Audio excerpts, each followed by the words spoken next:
Hi, my name is Lorraine and I have attended Shore Street for about 5 or 6 years, and I just wanted to share with you a bit about myself and what God has been doing in my life. So I guess I'll start at the beginning.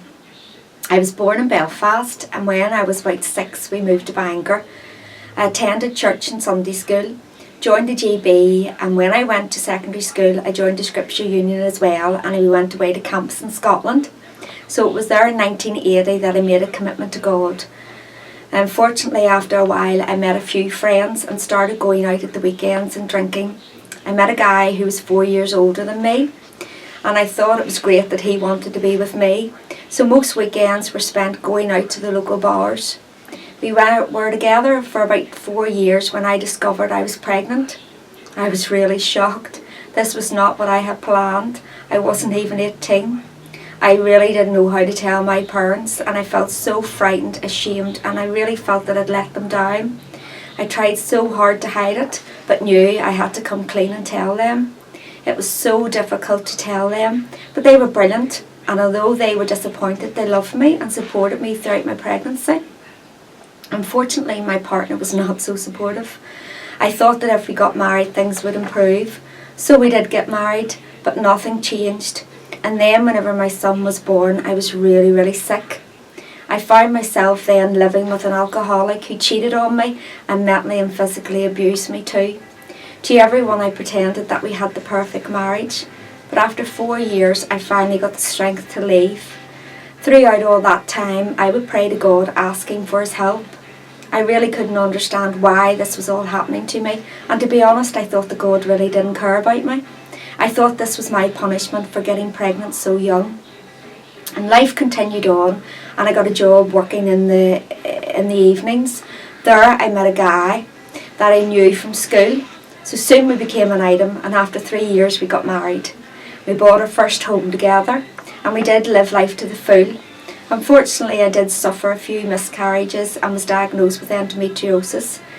So a few years later then we moved to another house, and we hoped it would be a new start, and it was. So after 5 years we were blessed with another son. I suffered from postnatal depression, and I really did find it hard to cope, and again I would pray to God to help me through it all. But when my prayers weren't answered the way I wanted them to be, I would just forget about God and continue on with my life. It was a stressful time, but I got my life back on track again. So life was good for us. We enjoyed going out and going on holidays. Then out of the blue, my husband had a seizure. Tests revealed nothing, but a few years later he had a few more seizures. This time tests revealed our greatest fears. He was diagnosed with a brain tumour. Our lives were turned upside down. So after operations and treatments, we were told that the tumour had spread throughout the brain. Prognosis was not good, so we knew then that the cancer was going to win. So 9 weeks I nursed him at home. It was so hard watching him suffer. One day I went to my dad crying, "Why won't God take him now and stop him from suffering?" I really felt so angry with God that he had to suffer and that I had to watch. My dad answered that God suffered on the cross, and that God knew what I was going through, as he too had watched his son suffer on the cross for our sins. But I didn't want to lose him, but I wanted him to be free from pain and not to suffer any more. That prayer was answered on the 12th of March when I held his hand as he took his last breath and passed away. It was 11 days after his 40th birthday, a birthday he never got to celebrate. I never imagined for one moment that I would be a widow at 39. While my dad was sitting with William one day, he went up to check on him. He was wide awake, which was really unusual. So my dad spoke to him about God and read the Bible to him. They prayed also together. That day William gave his life to God. Within minutes he was sound asleep again. So God's timing is so perfect. I was still angry with God, but I knew so many people had been praying for us. So over the next year I went back to work and tried to get on with my life. Oh, I missed him so much. Life was not worth living without him.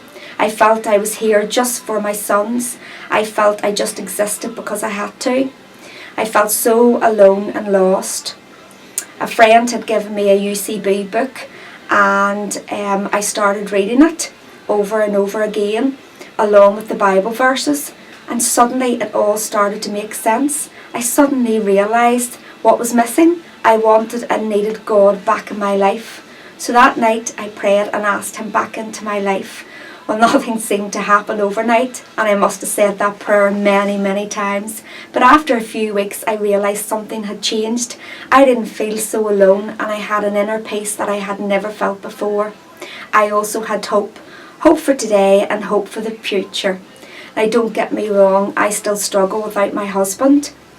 And it's hard, having a child with autism. But I know that I have the love of God giving me the strength to face each new day.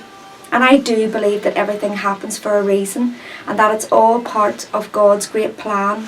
Sometimes those reasons are revealed to us, and sometimes we may never know. The last 7 years have been a roller coaster of ups and downs, but when I look back, I am so thankful and amazed at how far God has brought me and all the things God has helped me achieve, and for the people he has placed in my life. So much has happened.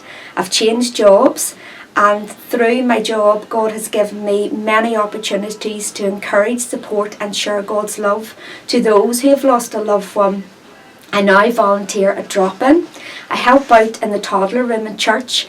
I'm in a home group, and this year God gave me the opportunity to volunteer at Grief Share on the 12-week course.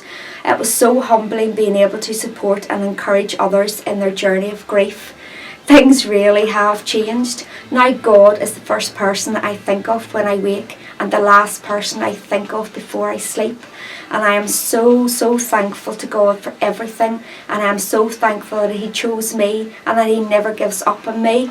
So I guess no one knows what lies ahead, but I have learnt that God is with me always and is gently guiding me as I continue to move forward. I know he is gently and lovingly healing my broken heart. He is binding up my wounds, and this gives me great comfort. I am so thankful that I don't have to face grief and loss and trials on my own strength, because I know I would surely fall and never rise again with some of the things that can happen in life. God designed us knowing that when we are weak, he makes us strong. People tell me how brave and strong I am, but they are completely wrong. I don't deserve any of the glory. The glory belongs all to God. He is the one who carries me through one day at a time. I have survived because I have a God that is bigger than anything I have or will have to face. So put your trust in him, and you will come to know what an amazing, powerful, forgiving, amazing God he is. So follow God and see all the amazing and wonderful plans he has for you. Keep your eyes fixed on him. I am so thankful that although I didn't follow his path in the past, I am following his path now. So keep looking up, trusting and moving forward. God bless. Yay!